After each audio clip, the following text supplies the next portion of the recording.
ഇത് കണ്ടാൽ ഇത്രയും എളുപ്പത്തിൽ പൊറോട്ട ഉണ്ടാക്കിയെടുക്കാൻ പറ്റുമോ എന്നുള്ളത് നിങ്ങൾക്ക് തോന്നിപ്പോവും. അത്രയും എളുപ്പത്തിൽ ഈ ഒരു പൊറോട്ട ഉണ്ടാക്കിയെടുക്കാം കേട്ടോ. അതും നല്ല സോഫ്റ്റ് ആയിട്ടുള്ള പൊറോട്ട, മാവ് കുഴച്ച് റെസ്റ്റ് ചെയ്യാനൊന്നും വെക്കാതെ പരത്തി വീശാതെ എളുപ്പത്തിൽ ഉണ്ടാക്കിയെടുക്കാൻ പറ്റിയിട്ടുള്ള പൊറോട്ടയാണ്.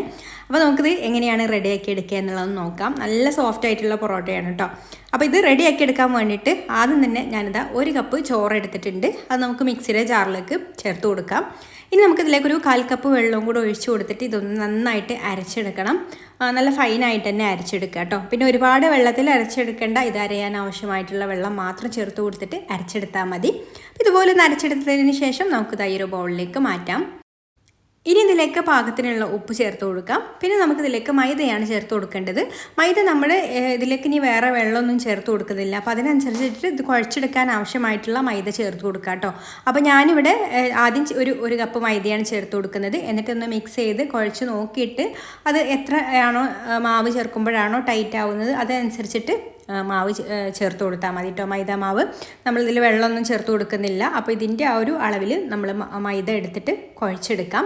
പിന്നെ കുഴച്ചെടുക്കുന്ന സമയത്ത് കയ്യിലിങ്ങനെ ഒട്ടിപ്പിടിക്കും കേട്ടോ. അപ്പോൾ അത് കുറച്ച് കഴിയുമ്പോൾ അങ്ങ് ശരിയായിക്കോളും. പിന്നെ ഒരുപാട് ടൈറ്റായിട്ട്, നല്ല ടൈറ്റായിട്ട് കുഴച്ചെടുക്കരുത്. ചെറിയൊരു സ്റ്റിക്കി ആവുന്ന ആ ഒരു പരുവത്തിൽ തന്നെയാണ് നമുക്ക് പൊറോട്ടയുടെ മാവ് വേണ്ടത്. എന്നാലുള്ള പൊറോട്ട നല്ല സോഫ്റ്റായിട്ട് കിട്ടുള്ളൂ. അപ്പോൾ ഇതുപോലെ ഒന്ന് കുഴച്ചെടുത്തതിന് ശേഷം പിന്നെ കയ്യിൽ നിന്ന് പറ്റി പിടിച്ചതൊക്കെ ഒന്ന് വേർപ്പെടുത്തി എടുത്തിട്ട് പിന്നെ കൈ ഒന്ന് കഴുകിയിട്ട് തുടച്ചിട്ട് കുഴച്ചെടുക്കുകയാണെന്നുണ്ടെങ്കിൽ നമുക്ക് പിന്നെ അങ്ങനെ ഒരുപാട് കയ്യിൽ ഒട്ടിപ്പിടിക്കില്ല കേട്ടോ. പിന്നെ ലാസ്റ്റ് കുറച്ച് കയ്യിൽ എണ്ണയാക്കിയിട്ട് ഓയിലാക്കിയിട്ട് സൺഫ്ലവർ ഓയിലോ പാം ഓയിലോ ഏതെങ്കിലും ഒന്നാക്കിയിട്ട് നന്നായിട്ട് ഒന്നും കൂടെ ഇതുപോലെ കുഴച്ചെടുക്കാം കേട്ടോ. കുറച്ച് സമയം ഇതുപോലെ അങ്ങ് കുഴച്ചെടുക്കാം. കുഴച്ചെടുത്തിട്ടുള്ള മാവ് വേണമെന്നുണ്ടെങ്കിൽ ഒരു 10 മിനിറ്റൊക്കെ റെസ്റ്റ് ചെയ്യാൻ വേണ്ടിയിട്ട് മാറ്റി വെച്ചിട്ടില്ലെങ്കിലും കുഴപ്പമൊന്നുമില്ല. ഈ ഒരു പൊറോട്ട നല്ല സോഫ്റ്റായിട്ട് തന്നെ കിട്ടും. അപ്പോൾ ഞാനിത് മാറ്റി വെക്കുന്നൊന്നുമില്ല കേട്ടോ. ഈ ഒരു ഉടനെ തന്നെ ഉണ്ടാക്കിയെടുക്കുകയാണ്. അപ്പോൾ ഈ ഒരു മാവിനെ ഇതുപോലെ ഓരോ ബോൾസ് ആക്കി എടുക്കുകയാണ് കേട്ടോ. ഈ ഒരു വലിപ്പത്തിലുള്ള ബോളാണ് കേട്ടോ ആക്കിയെടുക്കുന്നത്. അപ്പോൾ ഞാൻ ഈ ഒരു മാവും കൊണ്ട് 4 ബോൾസാണ് റെഡിയാക്കി എടുത്തിട്ടുള്ളത്. അപ്പോൾ നിങ്ങൾക്ക് കൂടുതൽ വേണമെന്നുണ്ടെങ്കിൽ കൂടുതൽ ചോറ് എടുത്തിട്ട് ചെയ്യാം. 1 കപ്പ് ചോറിന് പകരം 2 കപ്പ് ചോറൊക്കെ വെച്ചിട്ട് ചെയ്യാം കേട്ടോ. അപ്പോൾ ഞാനിവിടെ ഈ ഒരു മാവ് 1 കപ്പ് ചോറും അതുപോലെ ഒരു 1.5 കപ്പ് 1.25 കപ്പോളം മൈദയാണ് കേട്ടോ എനിക്ക് ആവശ്യമായി വന്നിട്ടുള്ളത് ഇത് കുഴച്ചെടുക്കാൻ വേണ്ടിയിട്ട്.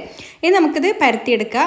വെക്കുന്നൊന്നുമില്ല, ഉടനെ തന്നെ പരത്തിയെടുക്കുകയാണ്. അപ്പോൾ ഇതുപോലെ കൗണ്ടർ ടോപ്പിലോ അല്ലെങ്കിൽ ഇതുപോലെ സിലിക്കൻ്റെ ഷീറ്റിലോ ഒക്കെ കുറച്ച് ഓയിലൊന്ന് ആക്കി കൊടുത്തതിന് ശേഷം കൈ ഓയിലിൽ തൊട്ടിട്ട് ഇതുപോലെ അങ്ങ് പരത്തിയെടുത്താൽ മതി കേട്ടോ. എത്രത്തോളം നമുക്ക് തിന്നായിട്ട് പരത്തി കൊടുക്കാൻ പറ്റുമോ അത്രത്തോളം തിന്നായിട്ട് പരത്തിയെടുക്കുക. പിന്നെ ഇതിങ്ങനെ പരത്തി കൊടുക്കുന്ന സമയത്ത് ചെറുതായിട്ട് അവിടെ ഇവിടെയൊക്കെ കീറിപ്പോവും. അതൊന്നും കുഴപ്പമില്ല. പൊറോട്ടയാവുമ്പോൾ നമുക്ക് അതൊന്നും ചുരുട്ടിയെടുക്കുന്ന സമയത്തും അതുപോലെ പരത്തിയെടുക്കുന്ന സമയത്തൊന്നും അറിയില്ല കേട്ടോ. അപ്പോൾ ഇതുപോലെ നന്നായിട്ട് അങ്ങ് പരത്തിയെടുത്തതിന് എത്രത്തോളം നമുക്കിത് പരത്തിയെടുക്കാൻ പറ്റുമോ അത്രത്തോളം പരത്തിയെടുത്തതിന് ശേഷം ഇതുപോലെ കട്ട് ചെയ്തെടുക്കുന്നുണ്ട്. ഞാനിവിടെ ഒരു ഉരുളയിൽ നിന്ന് 2 പൊറോട്ടയാണ് കേട്ടോ ആക്കിയെടുക്കുന്നത്. ഒരുപാട് നല്ല കട്ടിയിലുള്ള വലിയ പൊറോട്ടയല്ല, ചെറിയ പൊറോട്ടയാണ് റെഡിയാക്കി എടുക്കുന്നത്. അപ്പോൾ ഒരു ഉരുള പരത്തിയെടുത്തിട്ട് ഇതുപോലെ 2ആയിട്ടൊന്ന് കട്ട് ചെയ്തെടുക്കുന്നുണ്ട്. ഇനി നമുക്ക് ഇതിൻ്റെ ഈ ഒരു ഇടയിലൊക്കെ ആയിട്ട് ഓരോ കട്ടിങ് കൊടുക്കുകയാണെന്നുണ്ടെങ്കിൽ പൊറോട്ട ലെയറായിട്ടും കിട്ടും കേട്ടോ. അപ്പോൾ ഇതുപോലെ ഒന്ന് ഒരു 2-3 കട്ടിങ് കൊടുക്കുന്നുണ്ട്. ഇനിയിപ്പോൾ നൂൽ പൊറോട്ടയൊക്കെ ആക്കണമെന്നുണ്ടെങ്കിൽ ഇതുപോലെ നിറയെ അടുത്തടുത്തായിട്ട് ഒന്ന് വരഞ്ഞു കൊടുത്താൽ മതി കേട്ടോ. എന്നിട്ട് ഇതുപോലെ എടുത്തിട്ട് നമുക്ക് സാധാരണ പൊറോട്ടയൊക്കെ റോൾ ചെയ്തെടുക്കുന്നത് പോലെ തന്നെ ഇതുപോലെ ചുരുട്ടിയെടുക്കില്ലേ, അപ്പോൾ ഇതുപോലെ അങ്ങ് ചുരുട്ടിയെടുക്കാം. എന്നിട്ട് ഒരു പാത്രത്തിൽ കുറച്ചൊന്ന് ഓയിൽ തടവിട്ട് അതിലേക്കൊന്ന് വെച്ച് കൊടുക്കാം. അപ്പോൾ എല്ലാതും ഇതുപോലെ ഒന്ന് ചുരുട്ടി എടുത്തിട്ടുണ്ട് കേട്ടോ. ഇനി നമുക്കിത് റെസ്റ്റ് ചെയ്യാൻ വെക്കണം എന്നുണ്ടെങ്കിൽ ഒരു 10 മിനിറ്റ് റെസ്റ്റ് ചെയ്യാൻ വെക്കാം. അപ്പോൾ ഞാൻ റെസ്റ്റ് ചെയ്യാൻ വെക്കുന്നൊന്നുമില്ല. ഞാൻ പറഞ്ഞല്ലോ, റെസ്റ്റ് ചെയ്യാൻ വെച്ചിട്ടില്ലെങ്കിലും ഈ ഒരു പൊറോട്ട നല്ല സോഫ്റ്റ് ആയിട്ട് തന്നെ കിട്ടും, ചോറൊക്കെ ചേർത്തത് കാരണം.